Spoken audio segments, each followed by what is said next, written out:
कहानी की शुरुआत में हम देखते हैं कि एक आदमी बहुत सारे गद्दे और रजाई लेकर जा रहा है। वो रिक्शे वाले से बोलता है कि अरे भैया, जो मटकी दिखाई दे रही है शायद यहीं पे होगा, यहीं पे कोई मरा हुआ लगता है। और फिर वो रिक्शे से उतर कर घर की तरफ देखता है जिस पर लिखा होता है शांतिकुंज। ये वही घर होता है। और दूसरी तरफ एक लड़के का मुंडन किया जा रहा है। ये लड़के का भाई होता है और उसका ताऊ चाय पी रहा होता है और उसका एक दोस्त भी चाय पी रहा होता है।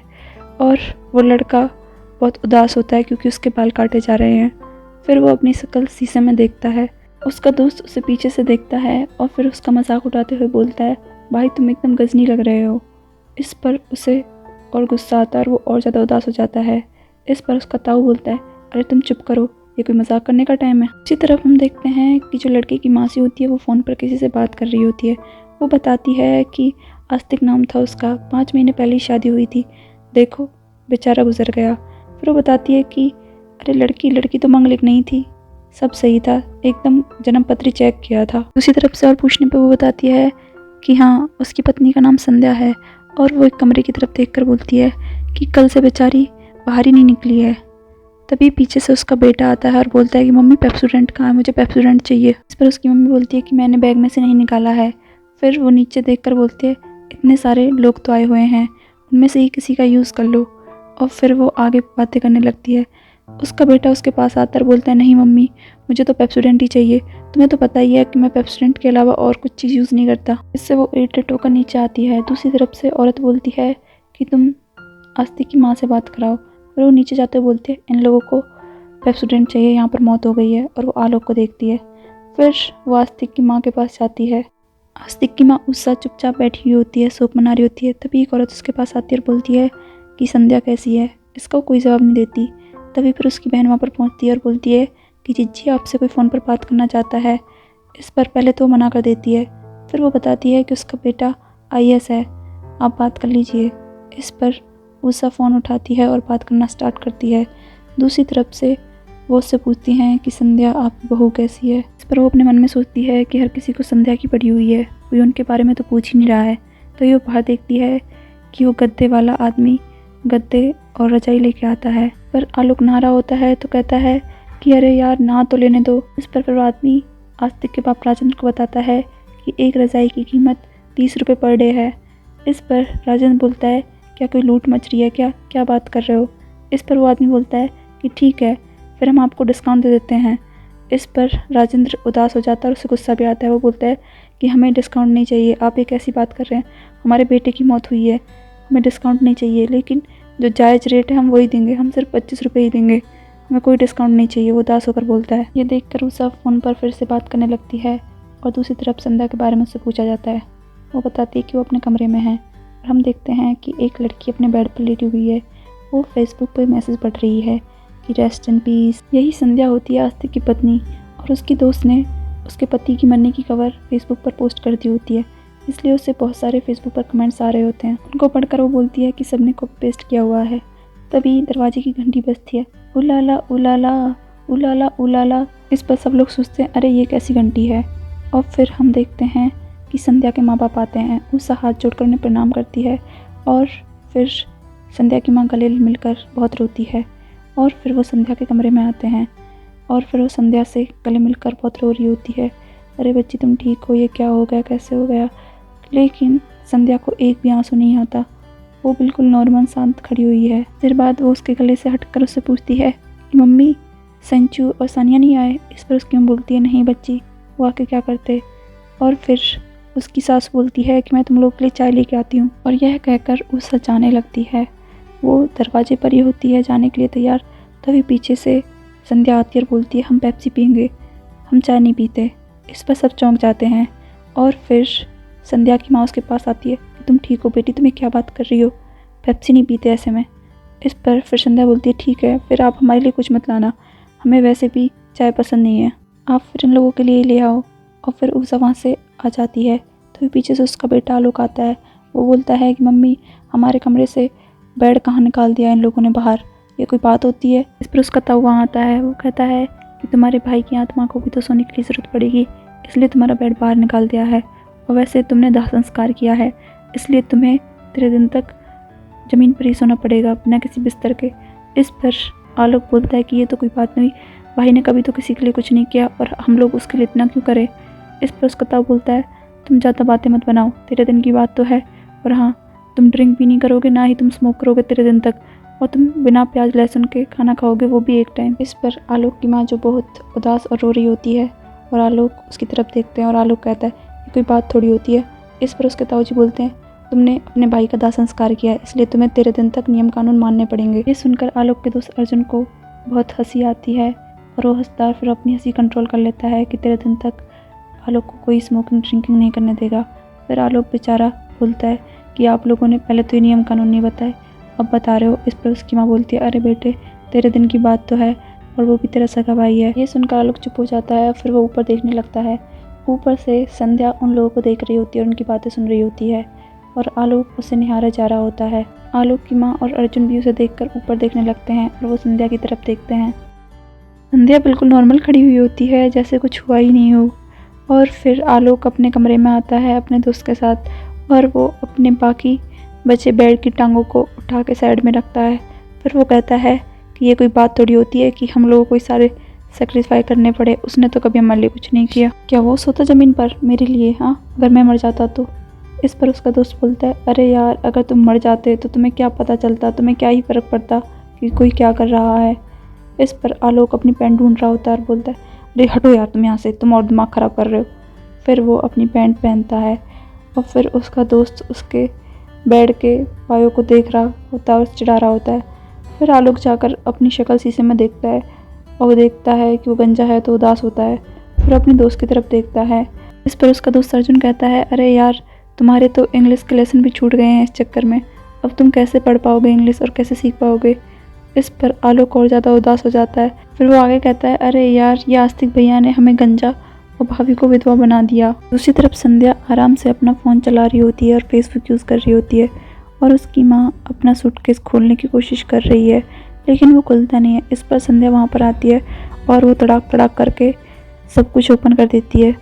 इस पर उसकी माँ और उसका बाप हैरान होते हैं और फिर संध्या अलमारी में जाकर कपड़े रख देती है और उसका बाप और माँ सोचते हैं कि इसको क्या हो गया। फिर संध्या दोबारा से सामान लेने के लिए आती है और अपनी मम्मी से पूछती है कि आप लोग कितने दिनों के लिए आए हो, इतना सारा सामान क्यों लेके आए हो। इस पर उसकी मम्मी बताती है कि हम 13वीं तक तो रुकेंगे बेटा। वो बोलती है अरे इतने दिन रुकने की क्या ज़रूरत है आप लोगों को, खैर छोड़ो। फिर वो दोबारा सामान लेने के लिए आती है। वो देखती है कि उसमें एक सफ़ेद साड़ी होती है जिसे देखकर वो अपसेट हो जाती है और फिर उसके मम्मी पापा भी उसे देखते हैं। इस पर वो साड़ी को वापस से सूटकेस में फेंक देती है और जाके अपना फ़ोन चलाने लगती है। वो ऐसे रिएक्ट कर रही होती जैसे कुछ हुआ ही नहीं हो। उसकी मम्मी पापा उसे देखकर और ज़्यादा हैरान होते हैं। दूसरी तरफ उषा की बहन दौड़ी दौड़ी जाती है और फिर वो आस्तिक की बुआ से गले मिलती है। आस्तिक की बुआ उसे बताती है अरे बहन हमें तो फ़ोन करके ये बताया गया था कि इंतकाल हो गया है। पहले तो मुझे लगा अम्मा का इंतकाल हो गया क्योंकि इनकी तो उम्र है। वो आस्तिक की दादी की तरफ देखकर बोलती है। तभी पीछे से आस्तिक के फूफा जी आते हैं। वो शेक्सपियर की शायरी सुनाते हैं। For death to be remembered like a mirror, who tells us life is but breathe to trust in error। इस पर उसकी बुआ कहती है अरे वाह वाह आपने क्या बात कही है, अंग्रेजी में आप कितने अच्छे बोलते हुए लगते हैं, वैसे कुछ समझ में नहीं आया फिर भी सुन के अच्छा लगा। और फिर उषा की बहन वहाँ से चली जाती है। फिर आस्तिक की बुआ अपनी अम्मा के पास आकर बैठती है। उसकी अम्मा पूछती है उषा। इस पर बोलती है अम्मा क्या बात कर रही हो, आपकी बेटी हूँ मैं। तभी दरवाजे पर एक लड़की आती है और वो डोरबेल बजाती है। फिर से वही रिंगटोन बजती है, उलाला उलाला उलाला उलाला तू है मेरी फैंटेसी। पर आस्तिक के ताऊजी अर्जुन से कहते हैं अरे यार घंटी बदलवाओ ये। और आस्तिक के बाबा यूं ही चुपचाप उदास खड़े होते हैं। वो लड़की अंदर आती है, वो बताती है कि आस्तिक का घर है। इस पर वो बताते हैं हाँ। फिर वो सबको प्रणाम करती है। वो बताती है कि मेरा नाम नाजिया जैदी है। इस पर वो भी उसे प्रणाम करते हैं। फिर वो उससे पूछते हैं कि तुम किससे मिलने आई हो। तभी पीछे से ऊपर संध्या आवाज़ लगाती है ऊपर आ जाओ मेरी सहेली है। फिर वो अपना बैग लेकर ऊपर जा रही होती है। इस पर आलोक के बाबा बोलते हैं इसको यहीं छोड़ दो, हम पहुँचवा देंगे ऊपर। और फिर नज़मा ऊपर चली जाती है। फिर आलोक के ताऊजी बोलते हैं अरे इसने क्या नाम बताया अपना, नज़मा जैदी, मुसलमान। फिर नज़मा ऊपर जाती है और वो अपनी सहेली से गले मिलती है। वो उससे पूछती है कि सब कैसे हुआ, मुझे तो फेसबुक से पता चला। इस पर संध्या बोलती है अरे फेसबुक पे पूरे 250 कमेंट्स आए हैं, पता है तुम्हें। पर नाजिया उससे पूछती है तुम ठीक तो हो ना संध्या। इस पर संध्या उससे मिलकर बेहद खुश होती है और उसके गले मिलती है। और फिर नाजिया थोड़ा हैरान परेशान होती है उसका बिहेवियर देख के। फिर अर्जुन ऊपर बैग लेकर आता है। इस पर संध्या उससे बोलती है इसे जल्दी से हमारे कमरे में रख दो। इस पर वो बोलता है ठीक है। फिर संध्या नाजिया को लेकर कमरे में आती है। वहाँ पर वो बैग रख चुका होता है और अर्जुन से कहती है कि अर्जुन तुम ऐसा करो, नाजिया के लिए पेप्सी और चिप्स ले आओ। अर्जुन संध्या के कमरे में पड़ी खाने की थाली देखता है। संध्या ने बिल्कुल भी कुछ नहीं खाया होता। वो समझ जाता है कि संध्या अपने लिए ही पेप्सी और चिप्स मंगा रही है। फिर वो कहता है आलोक ने भी ये वाला खाना नहीं खाया, मैं आपके लिए पेप्सी और चिप्स लेके आता हूँ। इधर सब लोग खाना खा रहे होते हैं और उषा की बहन खाना परोसती है, लेकिन राजेश्वर बिल्कुल भी खाना नहीं खाता। उसे अपने बेटे का बहुत गम होता है। इस पर उसकी वाइफ वहाँ पर आती है, बोलती कुछ तो खा लीजिए। उधर दूसरी तरफ संध्या का बाबा दबा के खा रहा होता है। फिर आलोक के ताऊजी बोलते हैं अरे तुम संध्या को घर ले जाओ ना कुछ दिनों के लिए। पर संध्या की बात बोलती है नहीं कोई ज़रूरत नहीं है, वहाँ पर क्या करेगी, यहाँ पर उसका ससुराल है, वो यहीं पर ठीक है।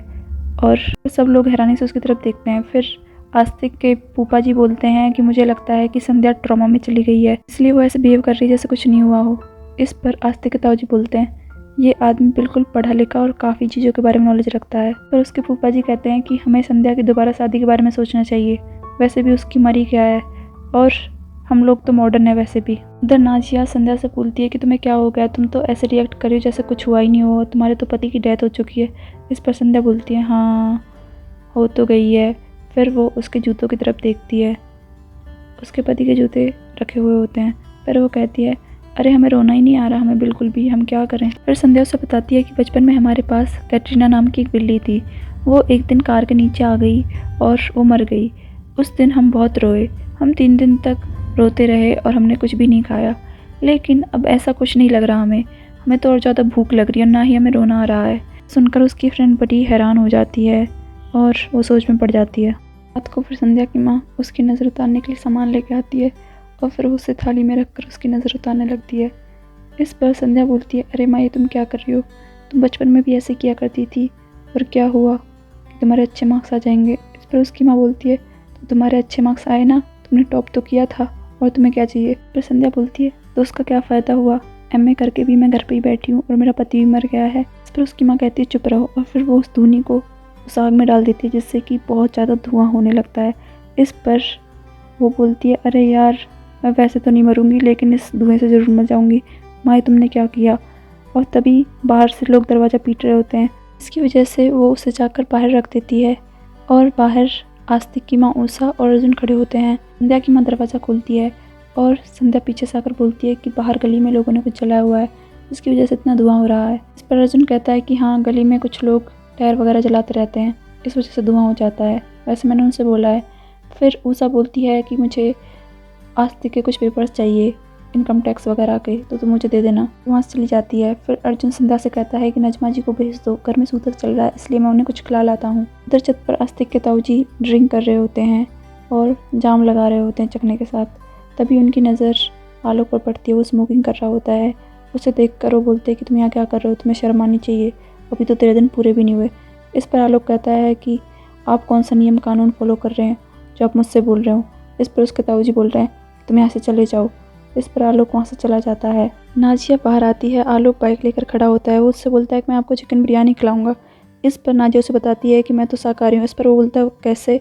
इस पर नाजिया बोलती है कि हर सचिन तेंदुलकर नहीं होता। इस पर फिर वो उसे बाइक पर बैठाकर वहाँ से ले जाता है। इसके बाद संध्या अपने कमरे में अकेली होती है।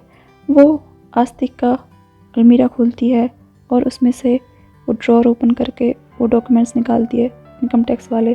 तभी उसमें से कुछ गिरता है, वो एक फ़ोटो होता है जो एक लड़की का होता है। वो उसकी बैक साइड पे देखती है, उस पर लिखा होता है मेरे जानू के लिए। इसे देखकर उसे बहुत सदमा लगता है। उसे लगता है कि आस्तिक ने उसे धोखा दिया, इसलिए वो कभी उससे बात नहीं करता था। पर जाकर अफसोस करती है। और फिर दूसरी तरफ उसके पापा उसकी मम्मी से बोलते हैं कि हमें संध्या को घर ले जाना चाहिए। इस पर उसकी मम्मी बोलती है कि हमारी 2 बच्ची पहले से ही हैं जिनकी शादी करनी है। और फिर उसे वो पजामा फेंक कर बोलती है नाड़ा तो डालना नहीं जाता, उसे घर ले जाएंगे, ये उसका घर है, अब वो हमारे साथ नहीं जा सकती है, कहकर वो वहाँ से चली जाती है। दूसरी तरफ संध्या अपने मृतक पति की हंडली को देखती है जिसमें वो खाना वगैरह रखते हैं। उधर से आलोक भी उसे खिड़की में से देखता है और फिर संध्या वहाँ से चली जाती है। दूसरी तरफ राजेश्वर अपनी माँ से बोलता है कि हमने उसका नाम आस्तिक रखा था, कि मुझे भगवान पर बहुत ज़्यादा भरोसा था, लेकिन भगवान ने उसे ही ले लिया। और उसकी बाहर माँ रो रही होती है। उधर पर संध्या को नींद नहीं आ रही होती, वो फ़ोटो देखती है और फिर वो देखती है कि सब सो रहे हैं। फिर वो चिप्स निकाल कर खा लेती है। सुबह नजमा पूछती है कि मेरे चिप्स का पैकेट नहीं मिल रहा।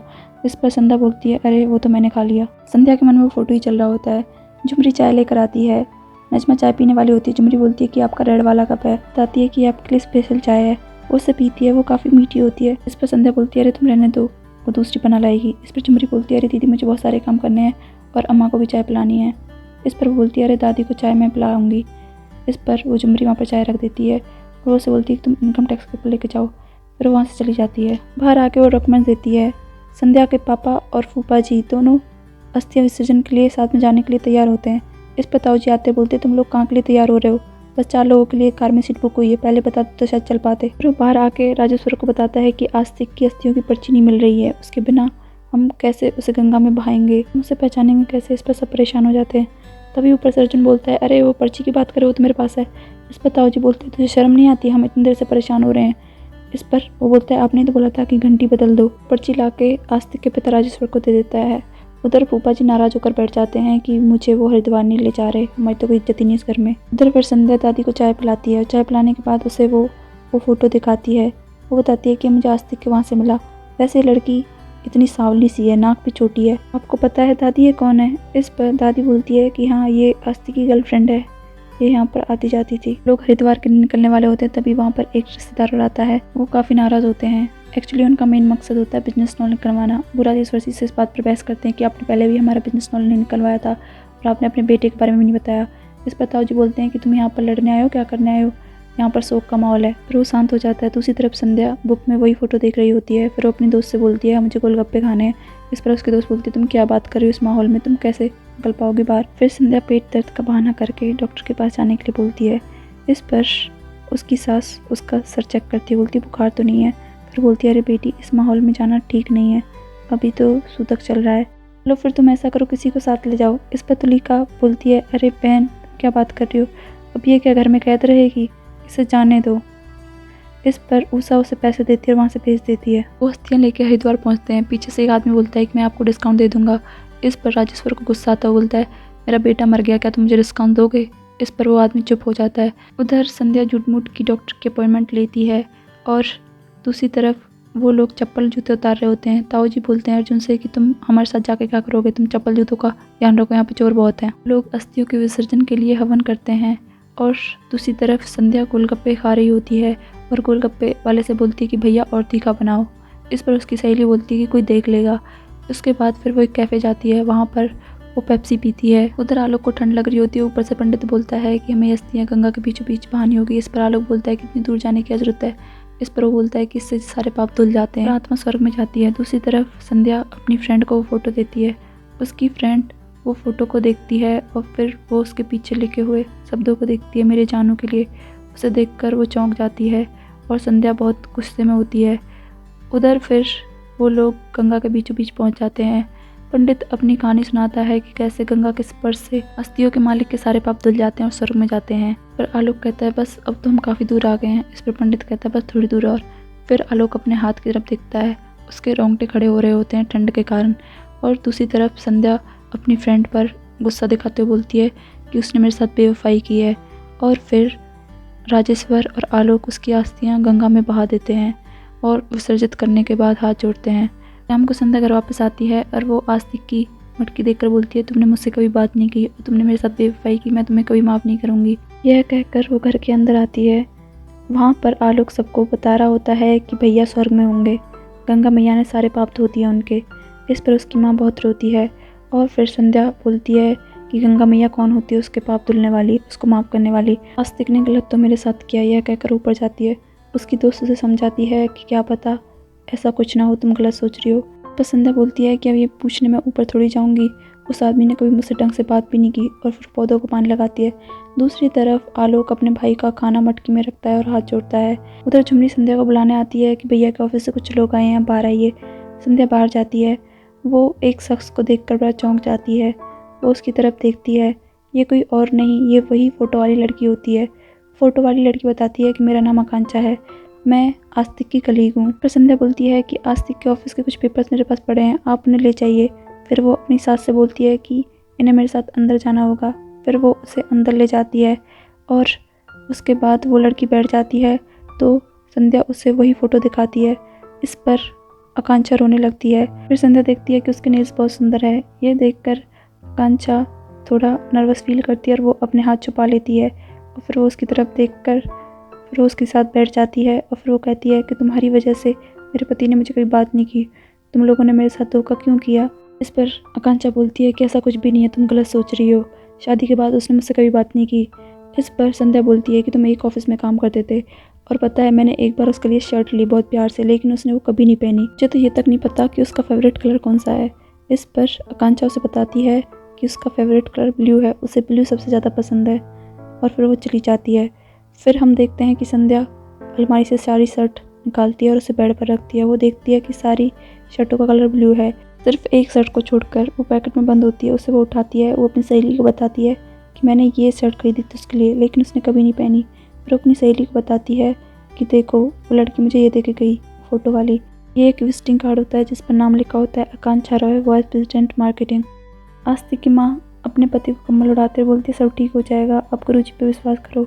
इस पर वो बोलता है कि अपने गुरुजी से बोलो ना कि लोन भर दे, हमारा बेटा वापस कर सकते हैं, हमारी सारी प्रॉब्लम सॉल्व कर सकते हैं, नहीं ना। इस पर उसकी माँ कंधे पर हाथ रख के रोते वहाँ से चली जाती है। फिर आलोक संध्या के पास आता और बोलता है कि भैया की डेथ का शोक संदेश अखबार में देना है, उसके लिए अंग्रेजी में लिखना है, आप ये पढ़कर बता दीजिए। इस पर संध्या बोलती है कि तुम बैठो और पढ़कर सुनाओ तुमने क्या लिखा है। इस पर आस्तिक पढ़कर सुनाता है कि in the memory of death of Astik Giri. इस पर संध्या बोलती है कि डेथ की जगह डिमाइस कर लो।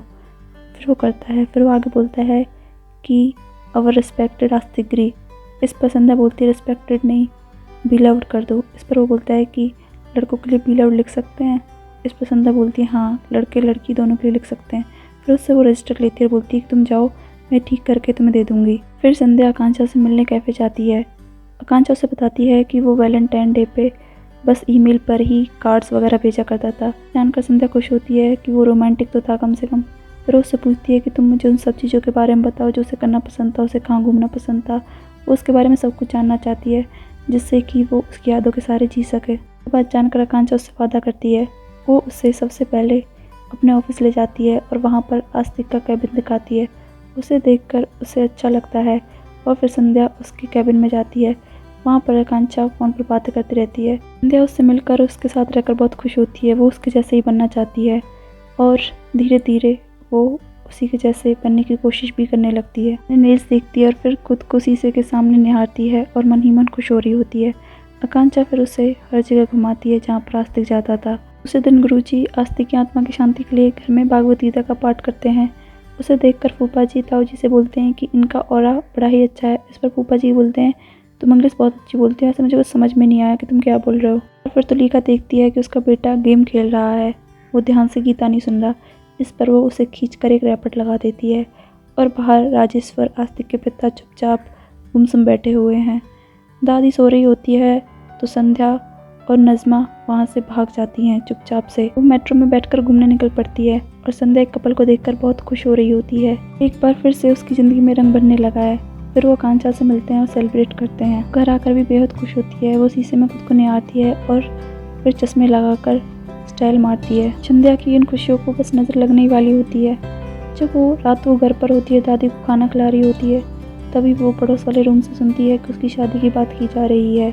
उसके फूफा जी कहते हैं कि लड़की अभी जवान है, उसकी शादी कर देनी चाहिए। इस पर उसके ससुर को गुस्सा आता है, लेकिन फूफा जी कहते हैं कि वो यंग है काफ़ी और हमें उसके फ्यूचर के बारे में सोचना चाहिए। इस पर संध्या गुस्से में वहाँ चली जाती है। फिर दरवाजे की घंटी बजती है। इस बार और भी मनहूस सी रिंगटोन होती है।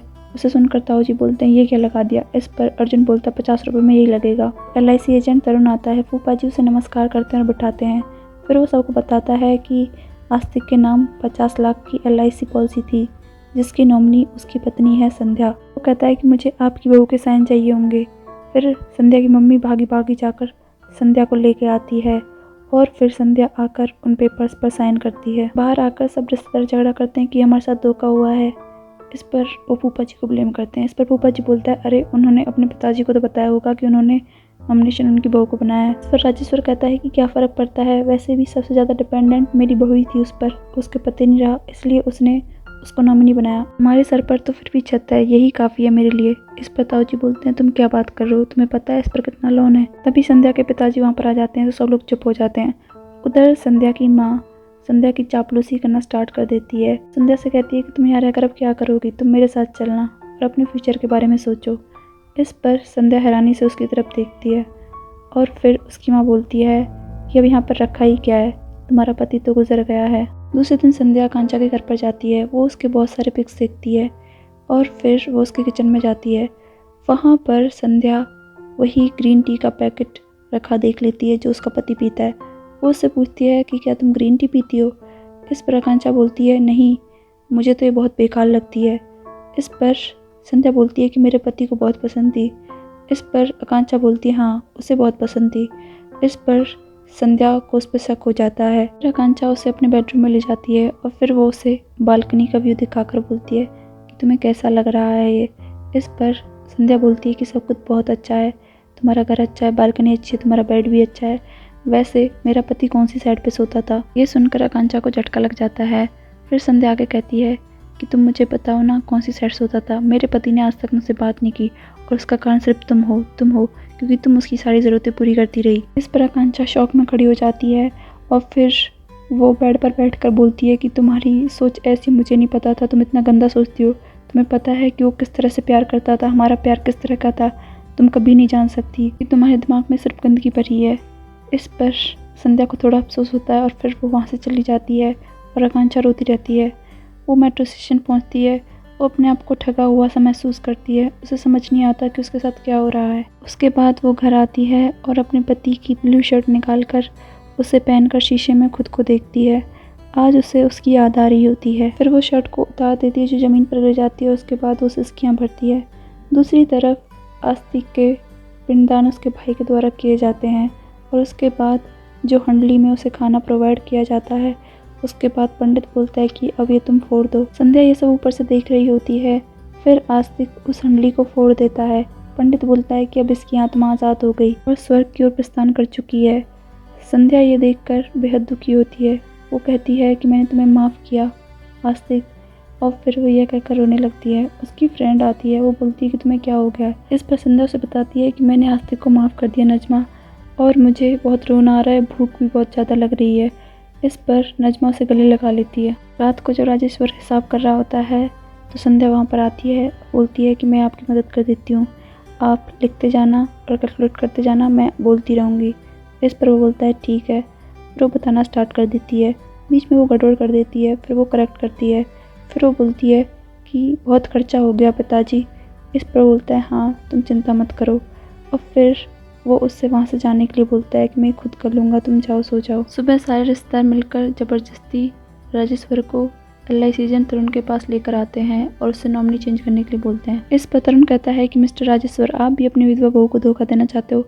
मैंने आपसे तो ये कतई उम्मीद नहीं की थी। ये बात राजेश्वर को चुप जाती है और वो खड़ा हो जाता है वहाँ से। उधर फिर उषा संध्या के कमरे में आती है रश्मि को लेकर।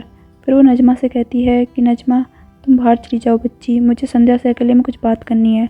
वो बाहर जाती है और रश्मि दरवाज़ा बंद कर देती है। फिर उसके बाद उषा उससे बोलती है कि रश्मि का बेटा आदित्य तुम्हें पसंद करता है और वो तुमसे शादी भी करना चाहता है। अगर तुम्हें रिश्ता मंजूर हो तो तुम सोच समझ के बता देना। राजेश्वर उस एजेंट के वहाँ से भागा हुआ आता है और फिर वो अपने रिश्तेदार से बोलता है कि तुम लोगों ने मेरी बेइज्जती करा दी, तुम लोगों की वजह से मुझे ज़िंदगी में पहली बार इतना जलील होना पड़ा। फिर वो घर आता है। उसकी पत्नी फ़ोन पर बात कर रही होती है। वो सारे कागजात ज़मीन पर गिरा देता है। वो उसे उठाती है और राजेश्वर रो रहा होता है। उसे देखकर वो बोलती है कि सब ठीक हो जाएगा, और वो बताती है कि मैंने संध्या से बात कर ली है उसकी शादी के लिए, रश्मि दीदी के कहने पर उनके बेटे आदित्य के लिए। इस पर राजेश्वर दुखी हो जाता है और वो खड़ा हो जाता है। फिर उससे बोलता है कि तुमने कितना हिस्सा मांगा है। इस पर उषा बोलती है कि आप ये कैसी बातें कर रहे हो, क्या आप नहीं जानते कि हम लोग कितनी मुसीबत में हैं और कैसे हालात हैं, कितना लोन है हम पे, और आप किस लिए गए थे उस LIC एजेंट के ऑफिस। इस पर राजेश्वर उदास हो जाता है और गुस्सा हो जाता है और रोता हुआ बाहर चला जाता है। दूसरे दिन संध्या दादी की एक्सरसाइज कराते हुए आदित्य से मुलाकात करती है। वो उससे कहती है कि शादी के लिए प्यार बेहद ज़रूरी है और मुझे नहीं लगता कि हम एक दूसरे से प्यार करते हैं। इस पर आदित्य बोलता है कि मुझे तो तुम्हें देखते ही प्यार हो गया, मैं तुमसे बहुत प्यार करता हूँ। इस पर संध्या सोच में पड़ जाती है। रात को ताऊ जी आदित्य के बाप के साथ बैठकर ड्रिंक पी रहे होते हैं। वो उससे बोलते हैं कि अब तो तुम्हें लोन लेने की जरूरत नहीं पड़ेगी, अब तो तुम्हें 50 लाख वाली बहू मिल जाएगी। इस पर आदित्य का बाप बोलता है कि ऐसा कुछ नहीं है, आप गलत सोच रहे हैं, सिर्फ इतनी है कि आदित्य को संध्या से प्यार हो गया है। इस पर ताऊ जी बोलते हैं कि ये पागल, तुम किसी और को बनाना। उधर फिर संध्या नज़मा के लिए बिस्तर लगा रही होती है, तभी वहाँ पर उसकी मम्मी आती है। बोलती है कि तुम शादी कर रही हो, मैंने क्या सुना है, वो लड़का तुमसे कोई प्यार व्यार नहीं करता, वो सिर्फ तुम्हारे पैसे के पीछे हैं, सब लोग तुम्हारे पैसों के पीछे हैं। फिर संध्या बोलती है कि आप मुझे खुश नहीं देखना चाहती क्या, आप कैसी बातें कर रही हो, मेरी शादी हो जाएगी तो अच्छा ही है। तो इस पर उसकी मम्मी गुस्सा होते बोलती है कि तुम पागल हो गई हो, तुम्हें क्या करने जा रही हो, तुम्हें मेरे साथ चलना चाहिए। इस पर संध्या बोलती है कि मैं नहीं जाऊँगी आपके साथ, यही मेरा घर है, मेरा ससुराल ही मेरा घर है और मैंने शादी के लिए कोई हानि की है, आप समझी। इस पर उसकी मम्मी बोलती है कि ठीक है, फिर मैं यहाँ से चली जाती हूँ, अगर तुम्हारा यही घर है तो। और फिर वो नज़मा से कहती है कि नज़मा ऊपर से मेरे कपड़े लाने में हेल्प करो, मैं आज ही चली जाऊँगी यहाँ से। उनके जाने के बाद आलोक वहाँ पर आता है और वो पूछता है कि भाई का लैपटॉप कहाँ है। इस पर संध्या बोलती है कि वो टेबल पर रखा होगा। इस पर फिर आलोक बोलता है ठीक है, मैं वो ले जा रहा हूँ, वैसे भी आपको तो कोई ज़रूरत नहीं होगी। आदित्य लैपटॉप उठाता है और उसका चार्जर भी। फिर वो जाने लगता है। फिर वो रुक कर बोलता है कि आप ये गलत कर रही हो, आप कैसे उससे शादी कर सकती हो, वो आपसे बिल्कुल भी प्यार नहीं करता, आप समझी। इस पर संध्या बोलती है तुम्हें क्या पता मुझसे प्यार करता है। इस पर आलोक कहता है कि आपको अच्छे से पता है कि आपसे कौन प्यार करता है, मैं प्यार करता हूँ आपसे। इस पर संध्या कहती है कि तुम मेरे पति के भाई हो और मैं सिर्फ तुम्हारी भाभी हूँ, तुम समझे। इस पर आलोक वहाँ से रोता हुआ जाता और कहता है कि वो तुमसे प्यार नहीं करता। उसके बाद संध्या आदित्य के दरवाजे पर आकर नॉक नॉक करती है, लैपटॉप पर काम कर रहा होता है। इस पर आदित्य जाकर दरवाज़ा खोलता है, फिर उससे बात करती है कि क्या तुम सच में मुझसे प्यार करते हो। इस पर आदित्य बोलता है हाँ, मैं सच में तुमसे प्यार करता हूँ, शादी करना चाहता हूँ। फिर संध्या उससे बोलती है कि मुझे तुम्हें कुछ बताना है। इस पर वो बोलता है कि बताओ। इस पर संध्या उससे बताती है कि मैं प्रेग्नेंट हूँ। फिर वो आगे कहती है कि अगर तुम ये शादी मुझसे मेरे लिए कर रहे हो तो ठीक है, लेकिन किसी के दबाव में मत करो। संध्या आती है सफ़ेद साड़ी में लिपटी हुई, उसे ऐसा देखकर लोग मायूस हो जाते हैं और चौंक भी जाते हैं। फिर वो आके हवन में बैठ जाती है। उसे देखकर आदित्य को और रोना आ जाता है। वो रोता हुआ आग में घी डालता है। ऊपर से ये सब आदित्य देख रहा होता है और वो उसकी बातें सोच रहा होता है जो कल रात संध्या ने कही होती है। फिर सब लोग हवन में सामग्री डालना स्टार्ट करते हैं। इस पर संध्या नज़मा की तरफ देखती है और बोलती है कि तुम भी सामग्री डालो।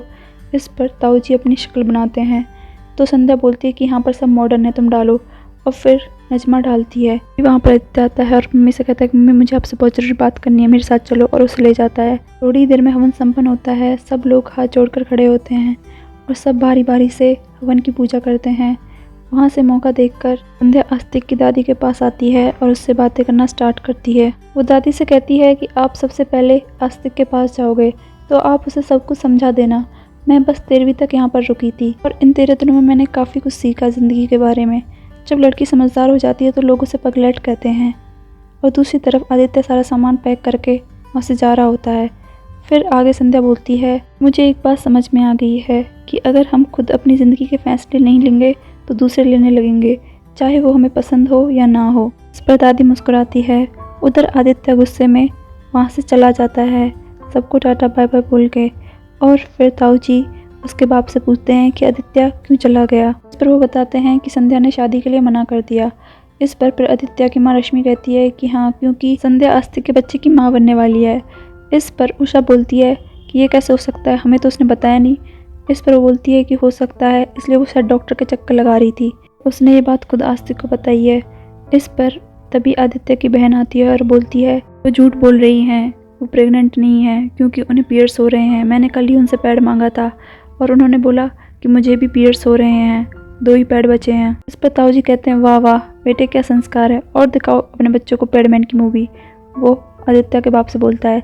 तभी फिर उसकी बेटी अपने पापा के पास आती है, बोलती है पापा आप तो बिलीव करिए, आप तो समझदार हो, वो प्रेग्नेंट नहीं है और उन्होंने झूठ बोला है। ये सुनकर संध्या की माँ दौड़कर संध्या के कमरे में जाती है और उसे ढूंढती है, लेकिन उसे कहीं नहीं मिलती। इस पर उसका पति बोलता है कि संध्या ने तुम्हारे लिए एक खत छोड़ा है। वो उस खत को वहाँ से उठाता है और फिर अपनी पत्नी को पकड़ाता है, जिसे वो पढ़ना स्टार्ट करती है। उसमें लिखा होता है कि मम्मी मैं यहाँ से दूर जा रही हूँ कानपुर इंटरव्यू के लिए। अब मैं खुद इतना काबिल बनना चाहती हूँ और खुद ही अपनी ज़िंदगी के फैसले लेना चाहती हूँ। मेरा ससुराल ही मेरा घर है। उधर फिर ऊषा भी संध्या को ढूंढती है, उसे नहीं मिलती। फिर वो माँ जी का दुपट्टा ठीक कर रही होती है, तभी माँ जी उसे एक चिट्ठी पकड़ाती है और वो खत संध्या ने अपनी सास और ससुर के लिए छोड़ा होता है, उसे वो पढ़ती है। वो लिखती है कि मैं कानपुर इंटरव्यू के लिए जा रही हूँ, मैं आप लोगों का बेटा बनकर दिखाऊंगी। मुझे पता है कि पिताजी बहुत ही तकलीफ़ में हैं, लेकिन आप लोगों ने फिर भी मुझसे कुछ नहीं कहा। उन 50 लाख की ज़रूरत मुझसे ज़्यादा आपको है। ताऊ जी अर्जुन से बोलते हैं कि तुम जाकर संध्या को ढूंढो, और फिर वो खत में आगे पढ़ती है कि वो 50 लाख का चेक बेड के नीचे रखा हुआ है। वो जाकर देखती है और उसे चेक मिलता है। तभी राजेश्वर वहाँ पर आता है, उसको वो चिट्ठी देती है और चेक भी। उसे देखकर और पढ़कर राजेश्वर की आंखों में आंसू आ जाते हैं। उसमें लिखा होता है कि मैं आपका बेटा बनकर आपको दिखाऊंगी और यही मेरा घर है। पैसों की बिल्कुल फिक्र मत करना, अब मेरी भी नौकरी लग जाएगी और मैं भी कमाने लग जाऊंगी। अभी ये सुनकर दादी मुस्कुराती और बोलती है, उषा बेटी। इस पर उषा और जोर से रोने लगती है और राजेश्वर और उषा एक दूसरे को गले लगकर खूब रोते हैं। उधर आकांक्षा स्टेशन पर आती है संध्या के बुलाने पर। फिर संध्या उससे बोलती है कि मुझे पता था तुम जरूर आओगी, आज मैंने तुमसे कुछ मांगने के लिए नहीं बल्कि कुछ देने के लिए बुलाया है तुम्हें। फिर वो उसे उसका फ़ोटो देती है। उसे देखकर आकांक्षा काफ़ी इमोशनल हो जाती है और फिर उससे धन्यवाद करती है और उसे गले से लगा लेती है, और इसके साथ ही वो दोनों एक दूसरे को गुड बाय बोलते हैं। उधर अर्जुन वापस आकर ताऊ जी को बताता है कि संध्या हमें कहीं नहीं मिली। तभी आलोक के फ़ोन पर रिंग से मैसेज आता है। वो उसे अंदर आकर चेक करता है, ये संध्या का मैसेज होता है। उसने लिखा होता है कि शर्मा जी की लड़की ने तुम्हें फ्रेंड रिक्वेस्ट भेजी है, तुम अच्छे से इंग्लिश में उससे बात करना, गलती मत करना। ये पढ़कर वो खुश होता है और फिर उसकी आंखों में आंसू भी आ जाते हैं। उसी तरफ संध्या कानपुर जाने के लिए बस में बैठ जाती है। उसकी सहेली पानी की बोतल लेकर आती है और पूछती है पेप्सी भी चाहिए। इस पर संध्या बोलती है नहीं नहीं। फिर उसकी फ्रेंड उसे गुड बाय बोलती है कि अपना ख्याल रखना। वो भी उससे बाय बाय बोलती है कि तुम भी अपना ख्याल रखना, और फिर बस चल देती है। संध्या को एक छोटी सी लड़की दिखाई देती है, वो उससे एक गेम प्ले करती है हाथों से। लड़की भी सेम टू सेम ऐसा ही करती है। उसके बाद संध्या उसे हाई फाइव करती है और वो बेहद खुश होती है और वो अपनी नई ज़िंदगी की नई जर्नी पर निकल चुकी होती है और बस रफ्तार पकड़ लेती है।